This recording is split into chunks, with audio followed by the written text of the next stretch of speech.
자, 반갑습니다. 오늘부터 소크라테스에 대해서 이야기를 좀 시작해보죠. 여러분들, 소크라테스가 어떻게 보면 이제 가장 중요한 인물이고, 특별히 이제 중요한 인물이라고 하는 거는 실제로 우리가 지난 시간까지 살펴봤던 소피스트들이 던지고 있는 물음들, 그 이름들이 이제 그 물음들이 상대주의, 회의주의라고 이야기를 할 수가 있어요. 그래서 서양 고대 철학은 뭐 지금까지도 이제 명맥이 유지되고 있는데 가장 강력한 적들 중에 하나가 바로 이제 상대주의, 회의주의 이런 주장을 던졌던 사람들이고, 그래서 고르기아스 테제 우리가 지난 시간에 배웠죠.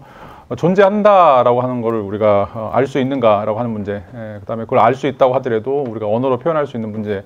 되는가라고 하는 이제 문제들을 던지고 있었고, 그래서 지식이라고 하는 것들이 전혀 성립하지 않는다.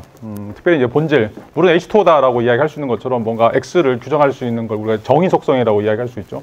근데 정의 속성이 없다, 또는 정의 속성이 불특정한 다수다라고 이야기할 때는 X가 무엇인지를 정의할 수가 없어요. 그래서 여러분 이제 소크라테스를 비롯해서 플라톤의 이제 대화편들 보면 전부 다 정의 속성이 무엇인가 이걸 묻고 있어요. 사랑이란 무엇인가, 경건이란 무엇인가, 정의란 무엇인가. 근데 전부 다 아포리아로 빠져요.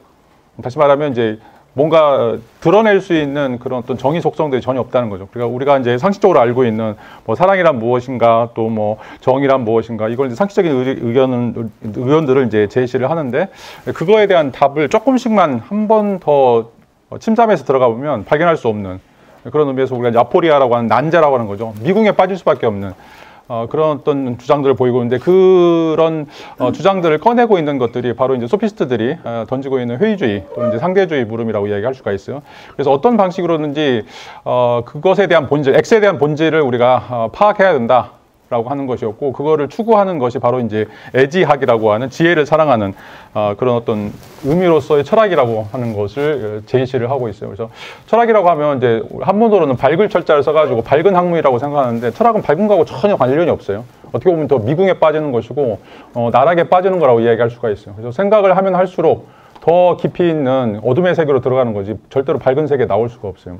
그런데 이제 그런 것들이 어떻게 보면 이제 극단까지 밀어붙이는, 그래서 우리가 사고한다고 했을 때 그 사고의 극단까지 밀어붙이는 이런 어떤 과정들, 그런 의미에서 우리가 가지고 있는 선입견들, 여러분들이 알고 있다라고 하는 상식을 어떻게 깰 수 있을 것인가라고 하는 문제가 바로 이제 철학에서 던지고 있는 철학 그 자체의 정의 속성이에요.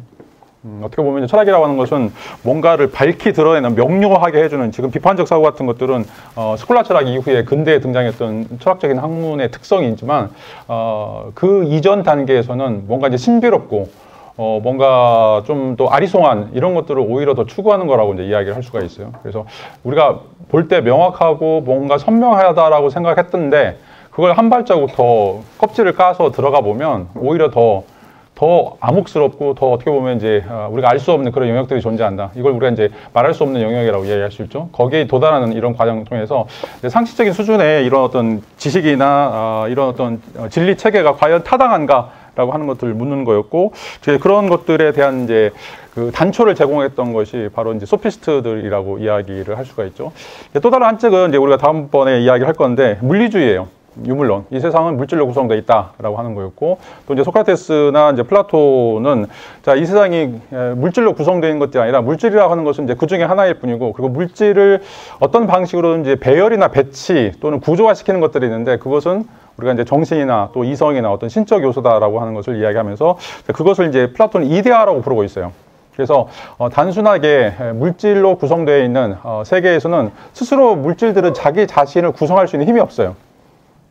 어떻게 보면 물질이 수소가 또는 산소가 아니면 탄소가 내가 이번에는 이런 식으로 구성되고 저런 식으로 구성되겠다라고 하는 걸 스스로 결정하는 것도 아니죠. 그래서 이제 걔네들은 다 우연으로 가게 돼요. 왜냐하면 자기 스스로 자기 자신을 배치시킬 수 있는, 구조화시킬 수 있는 그런 힘들이 없기 때문에 항상 물질은 외부의 어떤 힘이나 에너지가 필요한 건데, 그런 것들에 대해서 그냥 우연적인 방식으로 이건 뭐 자연 선택이 됐든지 뭔가 카오스 이론이 됐든지 간에 그것들이 이제 우연히 이루어진다고 생각하고 있는데, 플라톤이나 소크라테스는 물질이라고 하는 것들이 배열 배치되는 그런 어떤 상태들을 만드는 뭔가 힘이 있다고 생각하는 거죠.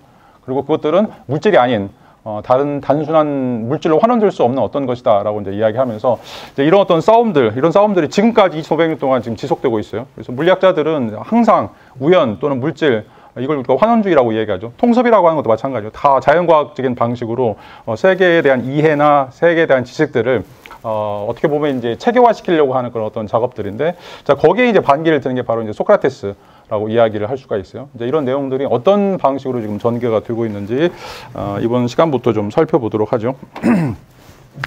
자, 여러분 이제 잘 알다시피 소크라테스는 이제 470년 또는 469년경에 이제 아테네에서 태어났고 399년에 사망하게 돼요. 아테네에서 뭐 오랜 세월 동안 특별히 이제 사람들에게 너 자신을 알라. 그다음에 이제 철학이라고 하는 것이 죽음에 대한 연습이다. 또 어떤 방식이 됐든지 간에 삶에 대해서 이제 엑세타제니라고 이제 이야기하는데 음미하고 살아야 된다라고 하는 이제 이야기를 하게 돼요. 음미해야 된다. 이그제미네이션이라고 이제 이야기하는데 삶을 음미하지 않으면, 그러니까 삶에 대해서 엑세타제인 뭔가 검토하지 않으면 그 삶은 의미가 없는 삶이다라고 이야기를 하고 있어요. 그러니까 단순하게 우리에게 주어져 있는 삶이 생물학적인 또는 동물적인 그런 어떤 삶들이 아니라 인간의 삶은 자기 자신이 정말 잘 살고 있나? 아니면 이게 정말 바람직한 길인가? 이걸 끊임없이 묻고 탐구하는 그런 어떤 삶의 방식이 인간이 가지고 있는 고유한 삶의 특성이다라고 이제 이야기를 할 수가 있어요. 그리고 이제 그런 과정을 통해서 그러면 이제 왜 그런 것을 하냐? 소크라테스가 생각할 때는 그런 어떤 엑세타잔이라고 하는 이 음미를 통해서 우리가 발견할 수 있는 것은, 자, 나의 내면 속에 있는 아름다움, 내 영혼이나 나의 어떤 영적 실제가 가지고 있는 그런 어떤 매력들을 우리가 가질 수 있다라고 하는 이제 이야기를 하고 있어요. 그래서 자기 자신을 돌보라라고 하는 이야기를 하고 있어요. 그러니까 여러분들이 미장원에 가가지고 몇십만 원짜리 파마하고 또 뭐 트리트먼트 하고 그런 과정 속에서 여러분 머리카락 하나에 대해서는 엄청나게 신경을 쓰는데 그 밑에 있는 0점 몇 미리 아래에 있는 여러분 영혼에 대해서 한번 신경 써본 적 있어요? 여러분 옷을 입거나 아니면 맛있는 걸 먹거나 이런 몸에 대해서, 그 몸뚱이에 대해서는 과감하게 투자하지만 정말 여러분 영혼이 살찌거나 아니면 영혼이 어떤 뭔가 좀 새로운 형태의 도약을 하기 위해서 노력해 본 적이 있어요? 여러분들 거의 없을 거예요. 내가 1년에 뭐 책 100권씩 읽는다, 1000권 읽는다, 아니면 뭔가 내가 좀 배우기 위해서 끊임없이 뭐 세미나를 듣거나 아니면 뭐 특강을 듣거나 아니면 이런 방식으로 나의 어떤 자기 개발하는데 내가 1년에 돈 1000만 원씩 쓴다. 그런 사람이 있어요? 소크라테스가 지금 비판하고 있는 건 그런 거예요. 자기 몸뚱아리에 대해서, 머리카락에 대해서는 수십만 원, 수백만 원 때려 박는 거에 대해서는 전혀 두려워하지 않는데 왜 자기의 영혼을 살찌는 거에 대해서는, 자기 어떤 내면을 살찌는 거에 대해서는 전혀 돈을 투자하려고 하지 않느냐라고 하는 거죠. 특별히 오늘날도 마찬가지, 뭐 인문학 그러는데 여러분 생각해보세요. 인문학을 돈 주고 듣는다? 막 50만 원 주고 100만 원 주고 준다? 여러분 아깝다고 생각을 해요. 그건 공짜로 듣는 거지. 그러니까 여러분들이 가방을 사거나 차를 사거나 거기에 들어가는 비용은 뭐 당연하다고 생각하는 거죠. 근데 정말로 정작 중요한 여러분 마음에 대해서, 여러분 양식에 대해서, 여러분 정신에 대해서 살찌우고 자극을 받고 뭔가 성장하는 거에 대해서는 돈을 지불하는 거에 대해서 다들 주저해요. 웃기는 일이죠. 우리 학교에도 지금 평생교육원이라고 하는 게 있는데 시내에 가면 있어요. 근데 거기서 인문학 강의가 만들어지면 다 폐강돼. 왜? 사람들 인식이 뭐 철학이나 문학이나 이런 예술을 왜 우리가 돈 주고 들어야 돼? 라는 생각이죠. 그러니까 거기서 피아노 배우고 춤 배우고 뭐 악기 배우고 이런 것들은 다 돈 주고 몇십만 원, 몇백만 원 주고 배우는 건 당연하다고 생각하는데 뭔가 철학적 성찰을 하는 거에 대해서는 돈을 드린다라고 하는 게 낭비라고 생각하는 거죠. 그러니까 이제 소크라테스가 가장 중요하게 생각하고 있는 것은, 자, 너 자신을 알라라고 하는 말이었고, 너 자신을 알라라고 하는 말은 실제로 우리 삶 속에서 가장 중요한 어떤 내적인 특성들, 그것이 우리의 이제 정신이고 영혼이라고 이제 이야기할 수 있는데, 그걸 이제 푸시케라고 이야기하죠. 푸시케라고 하는 그 영혼을 어떻게 돌볼 것인가라고 하는 문제고, 그 돌보는 문제들이 인생에서 가장 중요한 문제다라고 하는 거죠. 왜냐하면 여러분들은 딱 한 번 살아요. 한 번. 이 세상에 태어나서 뭐 70이 됐든 80이 됐든 100이 됐든 한 번 사는 것들인데 그 한 번 사는 삶을 다시 한 번 살 수 있는 기회가 주어지지 않죠. 그런 삶을 어떻게 살아야 될지에 대해서 고민을 하지 않으면 정말 이제 여러분들 앞으로 살아갈 시간들이 그냥 뭐라고 할까, 너무 낭비되는 그런 시간들이 많이 있을 수 있고, 또 그런 거에 대한 지혜를 여러분들이 정말 고민하지 않으면 어느 순간은 이제 후회하게 될 것이다라고 이야기를 하고 있어요. 그래서 소크라테스는 자기가 등에다라고 이제 이야기하고 있어요. 등에는 이제 소나 말에 이제 들러붙어가지고 피를 빨아먹는 존재들이에요. 근데 이나 소나 이제 말처럼 아테네 시민들이 이제 너무 경제적으로 여유로운 삶을 살다 보니까 생각하는 것들을 포기하거나 아니면 생각하는 것들을 회피하기 시작해요. 자, 그 전까지만 해도 스파르타하고 전쟁을 해야 됐고, 또 귀족과 평민들 사이에 전쟁이 일어나게 되고, 또 끊임없이 이제 외부의 침략과 관련해서 머리를 썼어야 돼요. 좋은 전략을 마련하거나 아니면 사람들을 공동체를 화합시키기 위해서 어떻게 보면 이제 그 연대감들을 만들어내기 위해서 다양한 형태의 이야기들을 해야 되고 뭐 회의도 해야 되고 어떻게 보면 상호 협력하는 이런 어떤 관계들을 구축하기 위해서 이 나레이티브라고 하는 것들을 만들어낼 필요가 있죠. 그럼 머리가 많이 회전이 돼야 되죠. 근데 이제 그런 것들이 BC 5세기경에 황금 시대를 겪게 되면서 그런 것들에 대해서 더 이상 관심을 갖지 않게 되죠. 자, 그래서 정말 훌륭한 말이고 훌륭한 소인데 자기가 뭔가를 해야 될 그런 어떤 임무나 태스크를 잊어버린 상태, 그래서 계속 쉬고만 싶고 앉아만 있고 싶고 눕고만 싶은 자 그런 어떤 존재들에게 끊임없이 질문을 던지죠. 니네 잘 살고 있어? 니네가 사는 게 정말 행복한 삶이야?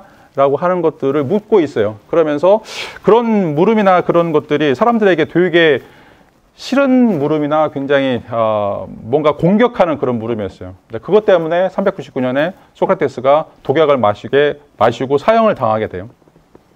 왜냐하면 이제 체제 비판도 하게 되고 그 체제를 이끌어가는 사람들에 대해서 아주 굉장히 신랄한 형태의 이제 비판들을 가지게 되죠. 그게 이제 어떻게 보면 소크라테스가 아테네 시민에 던지고 있는 이제 가장 중요한 철학적 역할이라고 이제 이야기를 할 수가 있어요. 자, 그런데 이제 무엇을 묻고 있었느냐? 그게 중요하죠. 왜 소크라테스는 그런 일을 하고 있었는가? 소크라테스가 묻고 있는 물음들, 그의 철학들은 딱 한마디로 요약할 수 있어요. 뭐가 좋은 것인가라고 하는 거예요. 뭐가 좋은 삶인가라고 하는 거죠.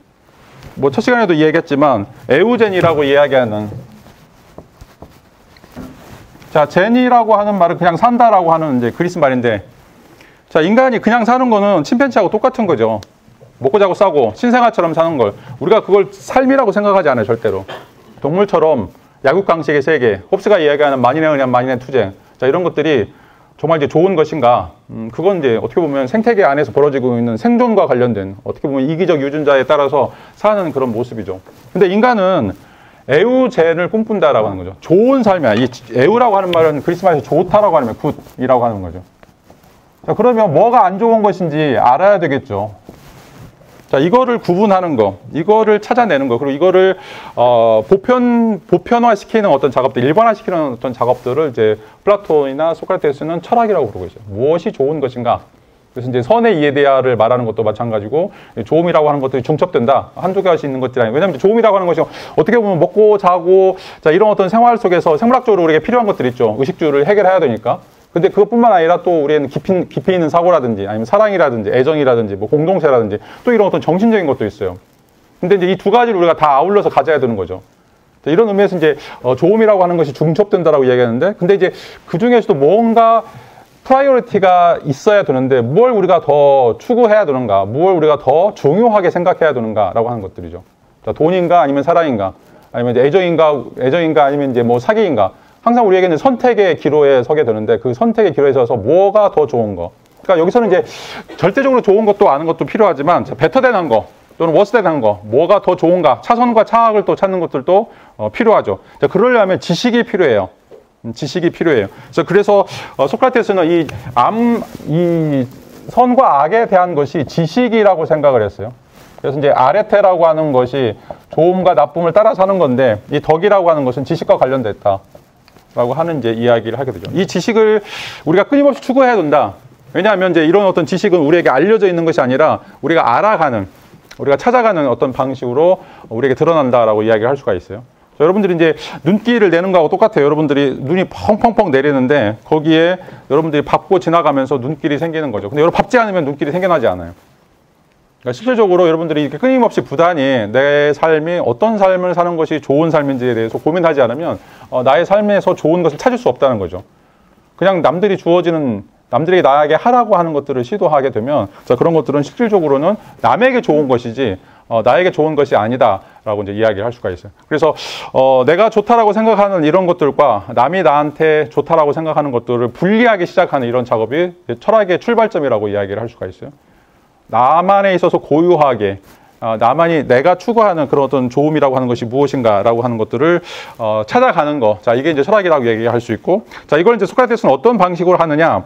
자, 문답법이라고 하는 방식을 통해서 이야기를 하고 있어요. 자, 끊임없이 내가 상식적으로 생각하는 것들, 내가 지금까지 배워왔던 이런 것들 어떻게 보면 이제 브레인워싱이라거나 아니면 이제 사유화라고 이제 이야기할 수가 있는데, 여러분들이 이제 초등학교 들어가면서부터 사유화가 시작되죠. 어떻게 보면 이제 세뇌가 시작돼요. 뭐 사회생활 하려면 이렇게 해야 되고, 친구 관계, 뭐 애정 관계, 아니면 그 경제적인 것들 전부 다 사람들이 일정한 패턴들을 만들어 놓고 그걸 따르도록 하는 거죠. 특별히 이제 자본주의에 살고 있는 사람들, 또 독재에 살고 있는 사람들은 지금 아주 강력하게 이런 것들이 작용한다라고 이야기할 수가 있어요.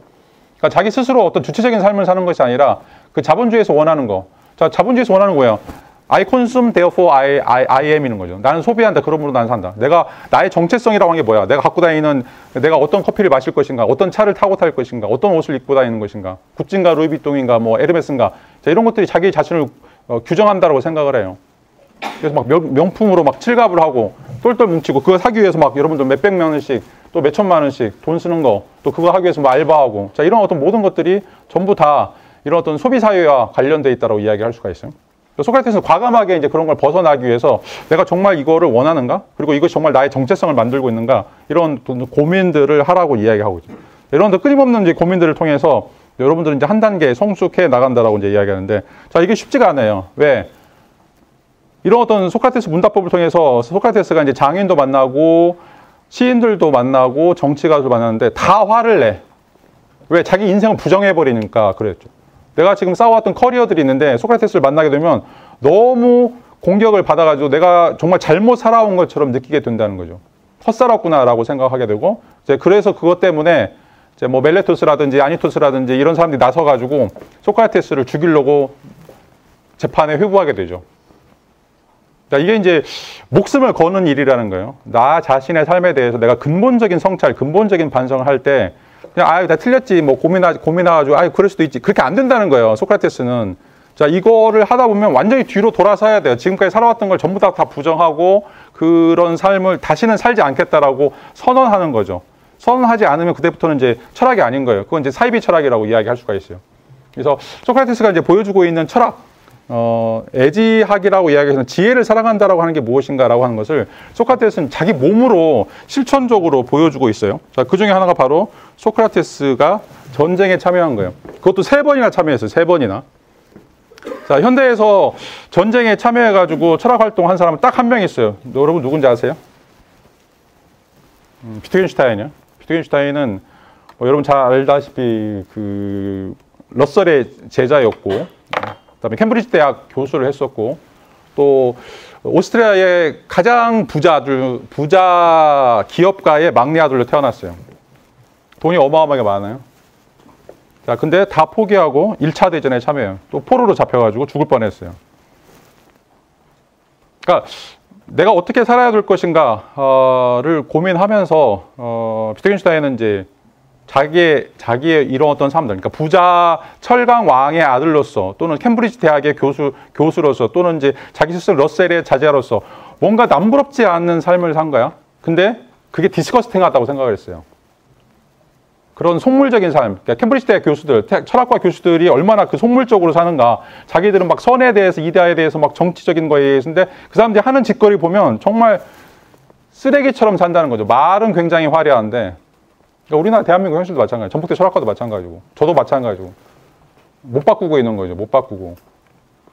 근데 이제 소크라테스도 마찬가지고, 비트겐슈타인도 마찬가지고, 진정한 철학이라고 하는 거는 자기의 삶을 180도 돌릴 각오를 해야 된다는 거죠.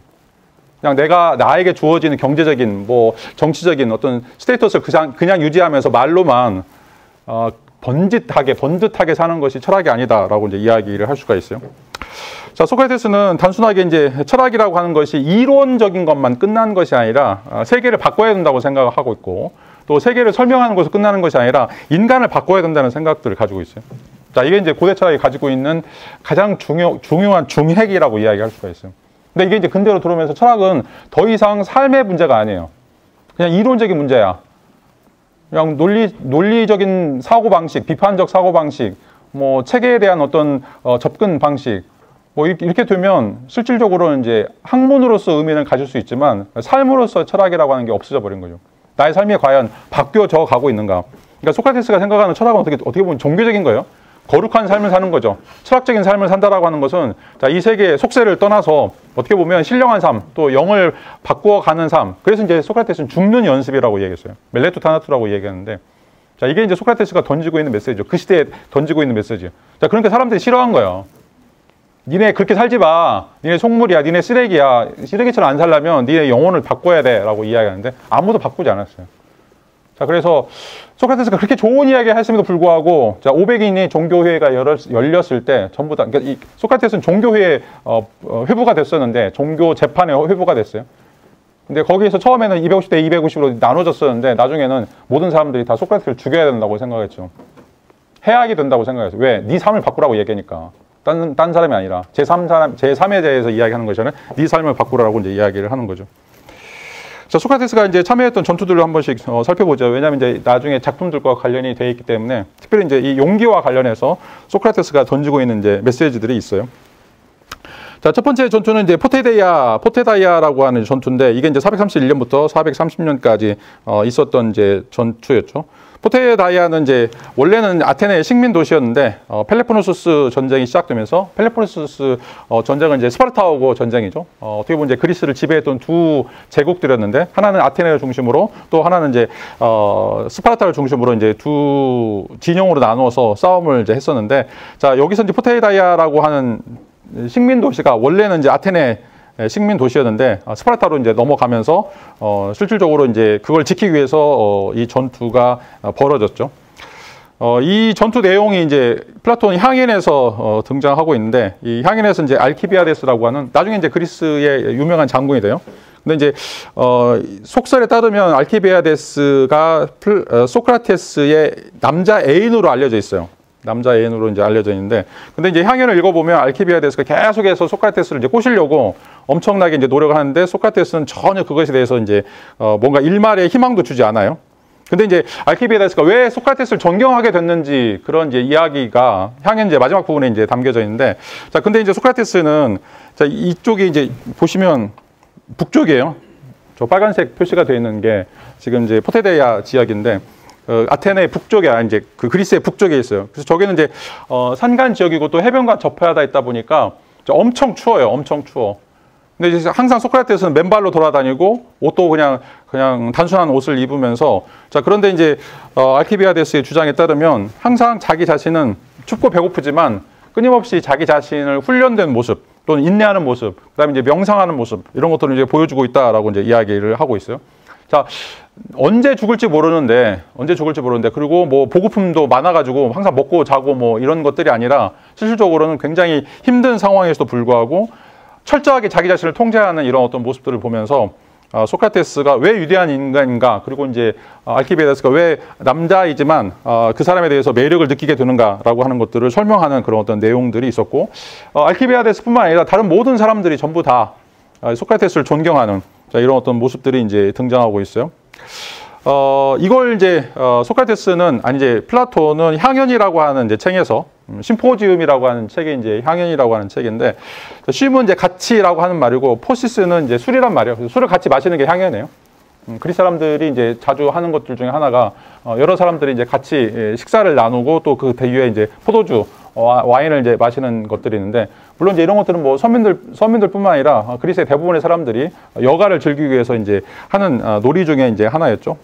근데 이제 알키비아데스가 이런 그 포테다이아에 참여했던 소크라테스를 회상하면서 그에 대한 이제 주장을 하게 되는데, 그 구절들 중에 하나가, 그는 인간이 아니었다. 자, 신적인 것처럼 보였다라고 이제 이야기를 하고 있어요.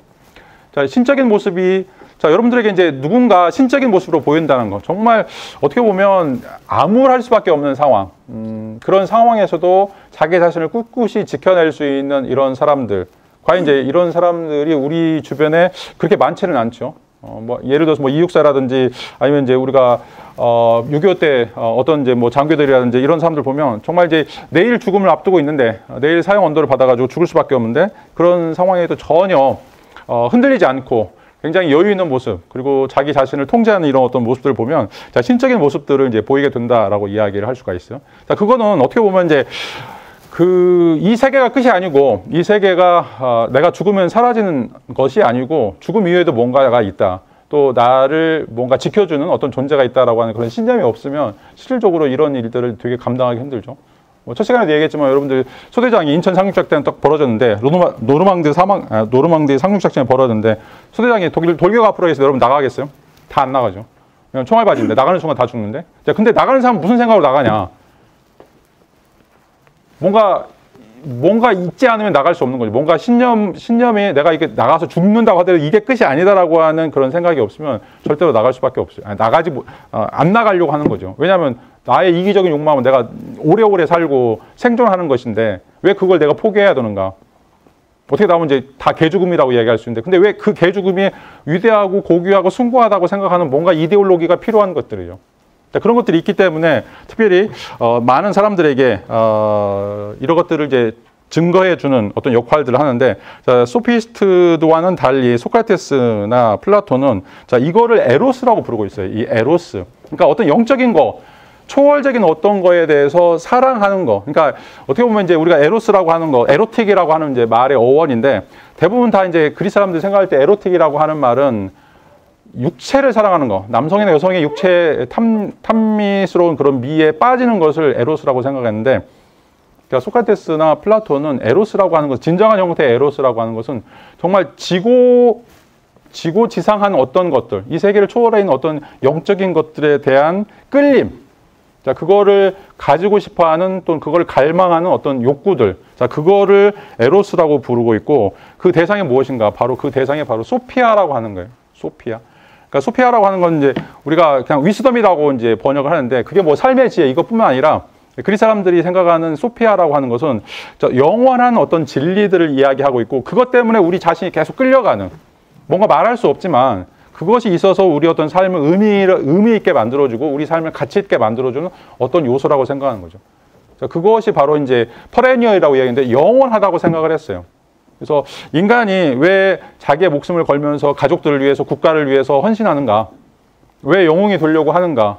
이런 에로스적인 지혜가 있기 때문에 나를 끌어당기는 에로스적인 지혜가 있기 때문에 그게 가능하다라고 이제 이야기를 하고 있어요. 자, 그다음에 이제 두 번째 델리온 전투 424년에 여기서 이제 아테네하고 보이토이아 전투가 일어났는데 이 지역 이름이 이제 보이티아의 지역 이름이 델리온이라고 하는 지역이었어요. 여기서 이제 지도 보면 아테네 북서쪽에 있는 이제 지역인데 여기도 이제 테베라고 하는 이제 국가하고 도시 국가하고 그다음에 이제 테바이라고 하는 도시 국가하고 그리스 아테네하고 이제 실질적으로 이제 싸우는 전투가 여기 델리온 전투다라고 이제 이야기를 할 수가 있어요. 자, 근데 여기서 전투에 아주 참혹하게 져요. 아테네 참혹하게 지고 이제 소크라테스는 거기서 이제 도망칠 수밖에 없는데 이제 패주해가지고 전부 다 이제 도망가게 되는데 근데 이제 소크라테스는 자기 혼자 막 주랭랑 치는 게 아니라 제일 끝에 서가지고 자 따라가지 못하는 사람들을 도우면서 그런 사람들을 부축해가지고 가는 모습들을 이제 보여주고 있어요. 자, 그래서 이제 알키비아데스도 다쳐가지고 거기서 이제 빨리 못 도망가고 있었는데 소크라테스가 그 사람을 이제 보호해주는 이런 어떤 장면도 이제 나오게 되는데 자, 여기서 보여주는 것은 이제 소크라테스의 전우회죠, 전우회. 전우회라고 하는 게 뭔가 그냥 일반 평상시에는 보이지 않은 거예요. 근데 이제 급할 때, 어려울 때, 정말 이제 자기의 목숨이 달렸을 때 내가 그 사람을 위해서 뭔가 봉사하거나 그 사람을 위해서 뭔가 헌신할 수 있는가라고 하는 이제 모습이죠. 이게 이제 철학적인 두 번째 모습이라고 이야기를 할 수가 있어요. 그러니까 용감하다라고 하는 것은 막 앞에 나가가지고 막 다른 사람들 물리치고 이런 것도 용감하다고 얘기할 수 있지만 자, 자기가 패주해가 도망가는 순간에도 다른 사람을 배려할 수 있는 이런 어떤 마음들. 자, 이게 이제 가능한가? 왜냐하면 이제 소크라테스는 뭐 건장하기 때문에 자기가 뭐 맘만 먹으면 얼마든지 그냥 쉽게 도망갈 수 있는데 왜 그거를 포기하면서 뒤처져 있는 사람들을 돌보려고 하는가? 여러분 이제 뭐 비디오 클립 같은 거 보면 있잖아요. 막 이제 1등 가는데 1등에 가다가 막 다리 지나가고 쓰러져. 근데 자기는 2등이란 말이야. 그냥 지나가면 자기가 1등이 될 수 있어. 근데 다시 돌아와. 가지고 1등을 부추기고 가. 그래서 자기는 꼴등이 돼. 그런 거 여러분 본 적 있죠. 자, 이제 소크라테스가 보여주고 있는 전우회라고 하는 게 철학자들이 보여주는 모습이 그거예요. 그러니까 소크라테스가 이제 동굴의 비유를 이야기할 때도 이제 그런 얘기하는데 소크라테스가 생각할 때 철학자라고 하는 건 무엇인가? 실제로는 이제 뭔가 진리를 추구하는 사람이다. 그래서 동굴 밖에 나와가지고 그 동굴에 있는 영상만 믿고 그게 사실이라고 믿는 사람들을 떠나서 이제 태양의 세계, 이데아의 세계에 와서 그거를 보면서 정말로 진리를 아는 사람이 철학자의 1단계예요. 근데 두 번째 뭐냐면 그 사람이 다시 동굴로 가야 돼. 동굴로 가서 동굴에 있는 사람들에게 그걸 알려줘야 돼. 근데 동굴에 있는 사람들은 그걸 용납하지 않아요. 어떤 그런 게 있어. 뭔 태양이 있어. 넌 정 미쳤구나. 넌 4차원이구나. 넌 또라이구나. 욕해요. 근데 그런 사람들을 구해내. 근데 소크라테스뿐만 아니라 많은 사람들이 거기서 다 순교를 당하게 돼요. 순교를 당하게 돼요. 왜냐하면 사람들 믿지 않으니까. 그런 영적인 세계를 믿지 않으니까. 뭐 여러분 도를 아십니까? 그러면 다 미친놈이라고 얘기하지. 아 정말 저 감명받았습니다. 이런 사람 없을 거란 말이에요. 소크라테스도 마찬가지예요. 자기가 갖고 있는 그런 어떤 영적인 지식들을 가지고 다른 사람들이 너무 불쌍해서 그런 사람들을 도와주려고 내려왔는데 실제로는 사형시켜버렸죠. 그러니까 불교에서도 마찬가지예요. 보살이라고 하는 사람들이 있는데 이 보살들은 부처가 될 수 있는 사람들이야. 깨달음을 얻은 사람들이죠. 근데 다시 돌아와요. 중생을 구하기 위해서. 자, 자기 인생, 자기가 갖고 있는 어떤 그런 가장 최대의 행복을 포기하면서까지 사람들을 돌보려고 하는 자, 이런 것들이 소크라테스의 모습이고 보살의 모습이라고 이야기할 수가 있어요. 철학자의 모습도 마찬가지죠. 철학자의 모습이라고 하는 게 실질적으로 뭔가 이런 지식이나 이런 어떤 그 진리를 발견하면서 깨달음을 통해서 내가 잘 먹고 잘 살자라고 하는 것들이 아니라 이걸 통해서 다른 사람들에게 어떻게 도움이 될 수 있을까라고 하는 것들을 고민하는 거죠. 자, 왜냐하면 우리 사회가 특별히 철학자들이 돈은 엄청 많이 버는 사람도 있어요. 근데 그걸 가지고 다른 사람들을 돕는가? 뭐 요즘에 이제 강신주도 마찬가지고 몇몇 이제 뜨는 철학자들 보면 과연 그런 사람들이 막 뭐 자본주의 비판하고 사회 비판하면서 떴어요. 근데 그거를 통해서 사회에 뭔가 환원을 하고 있는가? 여러분 뭐 강신주가 어디에 그 기금이라든지 뭔가 장학금 내놨더니 그런 얘기 들어본 적 있어요? 없어요. 철학과 교수들도 마찬가지예요. 그러니까 이제 지금 철학이라고 하는 건 하나의 직업이 된 거죠. 직업이 돼가지고 그걸 통해서 뭐 인문학, 뭐 철학 강의 통해서 돈 벌고 책 쓰고 사람들에게 인기를 얻고 자 여기에 이제 만족한다라고 하는 것들이죠. 지금 우리가 살고 있는 세계가 소크라테스가 우리에게 보여주고 있는 철학의 모습과 비교해 봤을 때 얼마나 큰 격차를 보이고 있는가라고 이제 이야기를 할 수가 있어요. 자, 이런 내용들이 이제 소크라테스의 변명에 담겨져 있어요. 소크라테스는 이제 철학이라고 하는 게 무엇이냐? 단순하게 진리 추구? 그것만 가지고 되는 게 아니라 진짜 시민적 의무가 있다는 거죠. 시민적 의무. 다른 사람들을 일깨우고, 다른 사람들을 도와주고, 다른 사람들을 이끌어 가야 될 어떤 시민적 의무를 갖는다라고 이제 이야기를 할 수가 있죠. 그러기 위해서는 이제 죽음을 두려워하지 않는 그런 어떤 용기가 필요하다라고 하는 것들이죠. 자, 그래서 소크라테스가 마지막에 사형을 언도받았을 때 다른 사람들, 친구들은 도망가자라고 다 얘기해요. 내가 뭐 보석금을 내줄 테니까 왜냐하면 이제 주변에 워낙 이제 정관계 아는 사람도 많이 있고 뺏게나 쓰는 사람도 있단 말이에요. 친구들이 다 도망가자고 얘기하죠. 얼마든지 빼내주겠다라고 얘기했는데 그걸 포기하죠. 그 이유 중에 하나는 내가 살아온 인생 자체를 그런 방식으로 포기할 수 없다라고 이제 이야기를 하게 되죠.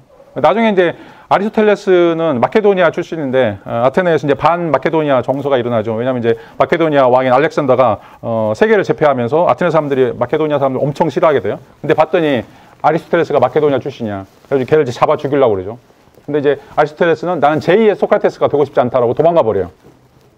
어떻게 보면 이제 그게 가장 솔직한 표현이죠. 자, 그런데 소크라테스는 내가 죽는다고 하더라도 내가 아테네 시민들을 위해서 해야 될 일, 이게 이제 시민적 의무다라고 이야기할 수 있는데 그걸 포기하지 않겠다라고 이제 이야기를 하는 거죠. 자, 뭐 여기에 이제 소크라테스 변론에 나오는 것처럼 델리온에서 내가 받은 명령에 따라 자리를 지켰듯이 지금 신의 명령을 따라 철학을 하기 위해서 이 자리를 떠나지 않는다라고 이야기죠. 난 독배 마시겠다라고 하는 거죠. 나의 어떤 삶이라고 하는 것이 여러분들 위해서, 아테네 시민들 위해서, 그리고 이 아테네 시민들이 자각하기 위해서 내가 철학을 해온 건데 내가 좀 더 살자고 이거를 떠나서 포기한다라고 하는 건 얼마나 우스운 일인가라고 하는 이제 이야기를 하는 거죠. 자, 그런 의미에서 이제 철학이라고 하는 것은 단순하게 언어 게임이 아니다. 이 삶 전체가 들어가야 된다라고 이야기를 하고 있어. 삶 전체를 걸고 실천하는 것이다라고 이제 이야기하는 거죠. 자, 이게 이제 중요해요. 여러분 이제 철학과 학생들 뭐 전공이든지 아니면 뭐 일선으로 듣는 사람들 이제 철학이라고 하는 게 무엇인가? 뭐 지금은 이제 아까도 얘기했던 것처럼 그냥 이론적인 세계에 대한 또는 뭔가 비판적 사고, 법전원 들어가기 위해서 뭐 변호사, 판사 되기 위해서 이런 것들 때문에 여러분들이 철학한다면 그런 거 포기하세요. 그런 건 철학이 아니야. 그런 거 하려면 차라리 뭐 수학과에 들어가든지 아니면 서울에 있는 그 학원에 500만 원 주고 배우는 게 훨씬 나아요. 자, 여러분들이 철학한다라고 하는 거는 나의 삶을 바꿀 것인가? 그 나의 삶을 바꿨으니까 다른 사람, 나같이 살지 못했던 그런 다른 사람들의 삶도 내가 바꾸려고 노력할 것인가? 그게 내게 목에 칼이 들어온다라고 하더라도 그걸 바꿀 것인가? 하는 그런 고민의 출발점이라고 이야기할 수 있죠. 그런 고민의 출발점 없다라면 여러분들이 철학할 필요가 없어요. 이건 정말 시간 낭비야. 정말 시간 낭비. 취직도 안 되고 사람들 철학과 나왔으면 다 웃어버리죠. 물론 여러분들이 24시간 이렇게 고민할 필요는 없어요. 그렇지만 적어도 여러분 철학과 학생이라면 하루에 1분, 한 달에 하루 정도라는 이런 고민을 좀 해봐야 돼. 세상을 내가 어떻게 바꿀 것인가? 나 자신을 어떻게 바꿀 것인가? 적어도 이런 고민하는 사람들이 어떻게 보면 이제 이 세계를 조금씩 바꿔가고 변화한다라고 이야기할 수가 있어요. 자, 이런 어떤 소크라테스의 시도가 있었기 때문에 아테네가 그래도 좀 역사에 남는 일들을 할 수 있었고, 우리가 2,500년이 지난 다음에도 왜 우리가 소크라테스인가? 우리하고 전혀 관련도 없는데 여전히 이제 소크라테스가 던지고 있는 그런 메시지가 소중하기 때문에 우리에게 이런 어떤 큰 반향을 불러일으킨다라고 이제 이야기를 할 수가 있어요. 자, 이제 앞에 전투들은 대부분 다 소크라테스가 이제 젊었을 때 출전한 전투였는데, 자, 422년에 이제 마지막 암피폴리스에 이제 출전하게 돼요. 자, 이미 이제 소크라테스는 이때 나이가 되면 60이 넘었고, 그런 의미에서 이제 이 전투에 이제 참여하게 되는데, 어떻게 참여했는지 자세한 내용은 이제 나와 있지 않아요. 자, 그럼에도 불구하고 여전히 자기 자신이 뭔가 국가를 위해서 충성한다, 공동체를 위해서 희생하고 있다, 또 뭔가 내가 가지고 살아왔던 어떤 신념들을 위해서 실질적으로 나의 어떤 삶들을 자, 이런 방식으로 헌신하겠다라고 하는 것들이 자, 어마어마한 일이다라고 이제 이야기를 할 수가 있어요. 자, 여러분도 한번 생각해 보세요. 지금 20대인데도 여러분들 전쟁 터져가지고 러시아처럼 자, 징집한다고 생각해 보세요. 전부 다 도망갈 거야. 저부터도 도망갈 거예요. 왜? 살고 싶으니까. 자, 그게 이제 인지상정이죠. 러시아도 마찬가지고, 우크라이나도 마찬가지고, 지금 뭐 팔레스타인도 마찬가지고, 뭐 이스라엘도 마찬가지고, 지금 전쟁이 일어나고 있는 거 보면 전부 다 지금 군 전투 병력들이 이제 모자라기 때문에 강제 징집을 하는데 다 숨어요. 자, 그런데 이제 나이 50 먹고 60 먹고도 내가 시민적인 의무를 다하겠다. 그리고 이것이 나에게 주어진 소명이다라고 생각하고 전투에 참여한다라고 하는 것이 자, 얼마나 커다란 뭐라고 그러죠? 결단이 필요한가라고 하는 것들을 이제 보여주는 것들이죠. 자, 이제 이런 어떤 방식을 통해서 소크라테스는 이제 단순하게 우리가 이제 살아가는 것들이 그냥 말만 하고 행동은 전혀 따르지 않고 이런 삶이 아니다라고 이야기할 수 있고, 그런 의미에서 이제 계속해서 반복적으로 이야기하지만 자, 지하고 알아가는 거하고 그다음에 덕하는 거, 삶이라고 하는 것이 일치해야 된다. 자, 이걸 여러분들이 항상 들었을 거예요. 사탐에서 배웠던 내용인데 지행일치, 지덕일치 이런 얘기가 가장 모델링해 볼 수 있는 존재가 바로 소크라테스라고 이제 이야기할 수가 있어. 내가 아는 만큼 행동을 해야 된다. 그게 일치가 되지 않는다면 그 아는 것은 정말 아는 게 아니다라고 이야기를 하고 있어요. 그래서 이제 소크라테스는 덕이라고 하는 게 무엇인가, 또 도덕이라고 하는 것이 무엇인가 이런 물음과 관련해서 알미라고 얘기했는데, 그 알미라고 하는 것은 단순하게 1 더하기 1은 2다 또는 지구는 둥글다라고 하는 그런 지식이 아니라는 거죠. 왜? 이런 지식은 목숨을 걸지 않아요. 소크라테스가 안다라고 할 때 그 알미의 지식은 목숨을 거는 거예요. 자, 갈릴레오 갈릴레가 목숨을 걸라고 그랬더니 자기는 죽기 싫어가지고 그냥 천동설 믿죠. 그렇지만 지구는 돈다라고 이야기하는데 그게 얼마나 우스꽝스러워요. 자, 소크라테스가 안다라고 이야기하는 것은 그 지식과 관련해서 자기가 목숨을 걸 수 있을 정도 너무 강력한 형태의 그런 형태의 지식이다라고 이야기하는 거예요. 그래서 어떤 명제적인 그런 지식들이 아니라 실질적으로 우리 삶을 바꿀 수 있는 그런 어떤 내용들이다라고 이제 이야기를 할 수가 있어요. 자, 이제 이런 내용들을 이제 플라톤은 라케스라고 하는 이제 대화편에서 좀 서술적으로 설명을 하고 있는데, 그 개념 중에 하나가 바로 이제 용기다. 용기가 무엇인가라고 하는 이제 물음을 던지고 있어요.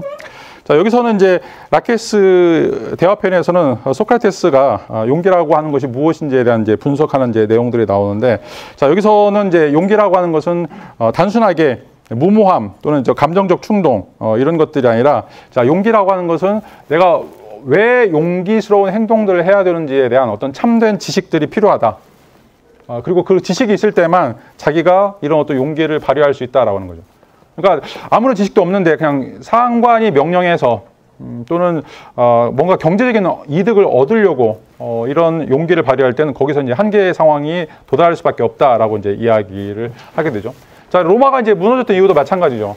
자, 처음에 로마가 계속해서 세력을 확장했던 거는 로마 시민들이 직접적으로 전투에 참여해가지고 지금 뭐 골족이라든지 아니면 이제 게르만족이라든지 이런 사람들을 물리치면서 계속 자기 세력들을 확장했죠. 근데 이제 로마 말기가 되면 자, 게르만족을 용병으로 써요. 게르만족을 용병으로 써. 자, 그래서 모든 이제 프론티어라고 이야기할 수 있는 이제 그 변방에다가 용병들이 그런 작업들을 하게 되는데 용병들이 로마를 위해서 희생할 이유가 뭐가 있어요? 자기 돈 받고 하는 건데. 자, 그래서 로마가 이제 무너질 수밖에 없는.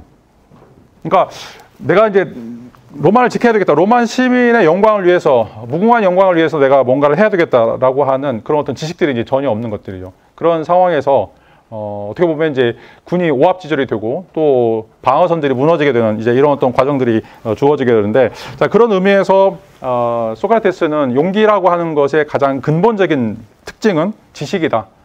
참다운 지식이다. 내가 왜 용기를 발휘해야 되는가에 대한 그 대상에 대한 지식, 용기의 대상에 대한 어떤 지식들이 필요하다라고 이야기를 할 수가 있어요. 근데 보통 우리가 이제 용기라고 그러면 그냥 우리가 갖고 있는 어떤 뭔가를 쟁취하려고 하는 그런 어떤 감정적인 그런 어떤 격정, 뭐 이런 것들 이야기하기 쉬운데, 실질적으로는 이제 그런 것들은 아주 하부적인 것이고, 어떻게 보면 이제 그런 것들을 이끌을 수 있는 그런 어떤 충동들을 계속해서 한 방향으로 이끌어 나갈 수 있는 지식들이 이제 필요하다라고 이제 이야기를 하고 있어요. 자, 여기에서 이제 등장하는 사람들은 이제 루시마코스하고 멜레시아, 그다음에 라케스하고 이제 니케아스 이런 사람들인데, 자, 여기에 나오는 이제 사람들은 유명한 이제 정치가들이 실제로 이제 자기 아들들에게 중무장 전투 기술을 가르쳐야 되는가라고 하는 것들을 묻게 되죠. 자, 왜냐하면 이제 중무장 전투 기술을 가리키면 이제 무예 기술이 뚜렷하면 전쟁에 나가가지고 다양한 형태의 이제 활동들을 할 수 있기 때문에, 그리고 이제 이런 것들은 시민의 덕목이다라고 이제 생각을 해왔었죠.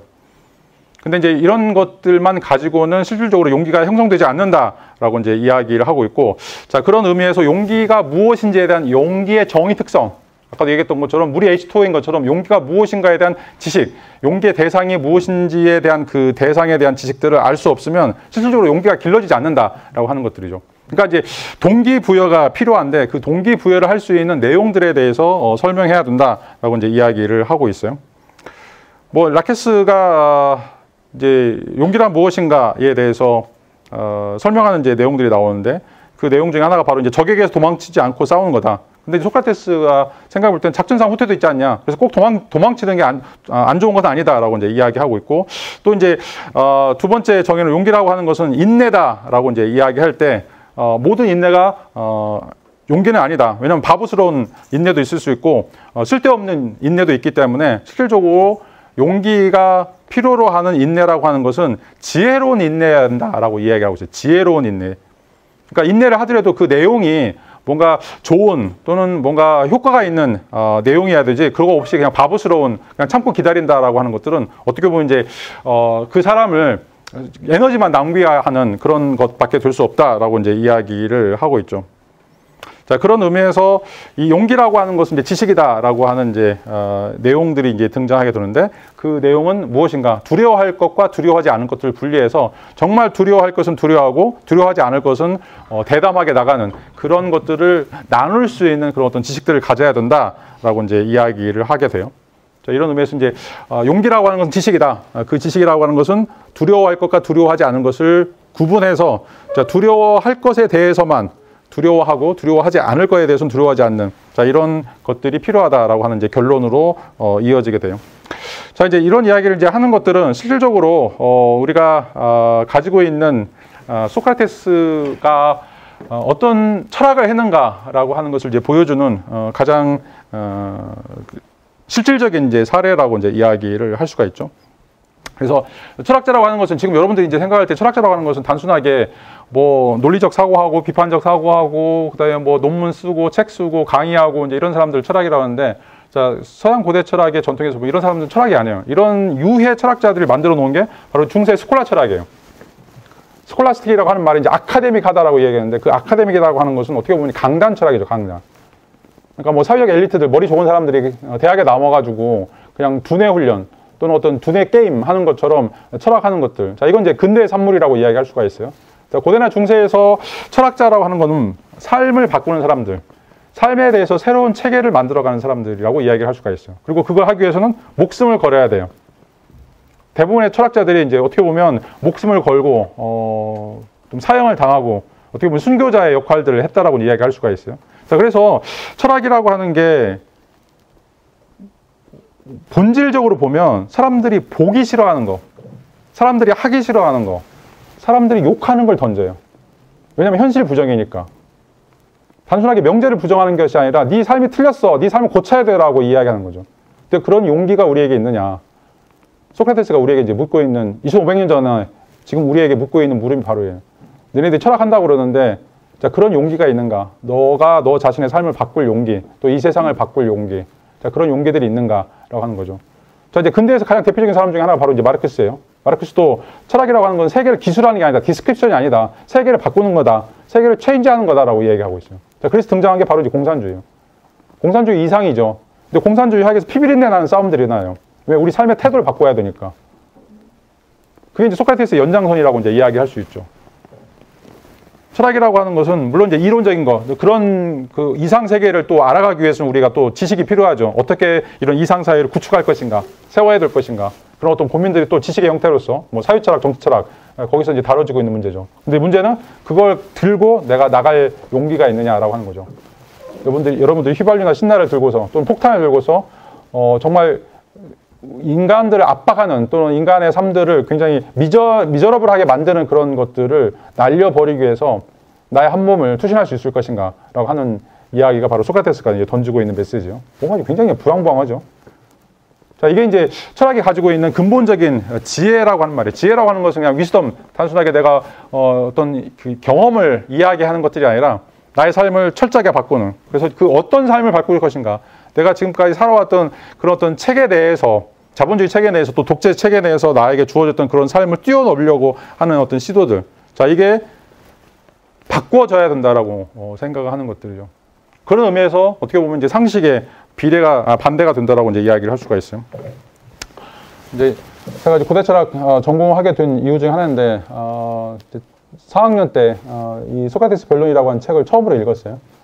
그 전까지는 이제 뭐 수업 시간에 들었던 거고, 여러분 한번 꼭 읽어보세요. 얼마 되지도 않은 거, 한 2시간이면 다 읽을 거야. 근데 이제 마지막 부분에 이제 뭐 어떤 내용이 나냐면, 첫 시간에도 얘기했을 텐데, 자, 이제 여러분들은 살러 가고 나는 죽으러 갈 시간입니다라고 얘기해요. 재판이 다 끝난 다음에 사형원도 바꿔서. 자, 그런데 누구의 삶이 더 좋은 삶인지 아무도 알 수 없다. 신이 아니기에라고 하는 이야기가 있어요. 난 그 얘기 듣고 막 펑펑 울었어요. 그리고 나는 이제 공부를 해야 되겠다. 서양적 고대 철학을 공부해야 되겠다. 난 결심을 했죠. 자, 삶을 바꾸는 것. 삶에 대해서 전방위적인 뭔가 수정을 가하겠다라고 선언하는 게, 자, 이게 이제 소크라테스가 던지고 있는 철학이에요. 소크라테스가 우리에게 보여주고 있는 지혜이고, 나의 삶을 바꾸지 않으면서 과연 세계를 바꿀 수 있다? 나는 변하지 않으면서 남만 변해라? 그건 말이 안 되는 거죠. 소크라테스가 2500년 전에 우리가 이제 보여주고 있는 철학자의 진정한 모습이라고 하는 것은 이 세 번의 전투를 통해서 나의 목숨을 걸 만한 어떤 가치나 나의 운명을 바꿀 만한 어떤 이상향을 위해서 내가 끊임없이 분투하는 것, 끊임없이 투쟁하는 것, 그것들을 추구하는 것이 바로 소크라테스가 보여주고 있는 철학. 그리고 그 철학은 나의 삶에 100% 다 들어가야 된다는 거예요. 나의 삶을 갈아넣지 않으면 그것들이 전혀 이루어지는. 왜냐하면 다른 사람이 신뢰하지 않아요. 너도 안 하는데 내가 왜? 라고 하는 거죠. 바꾸려면 우리 자신부터 이제 바꿔야 되죠.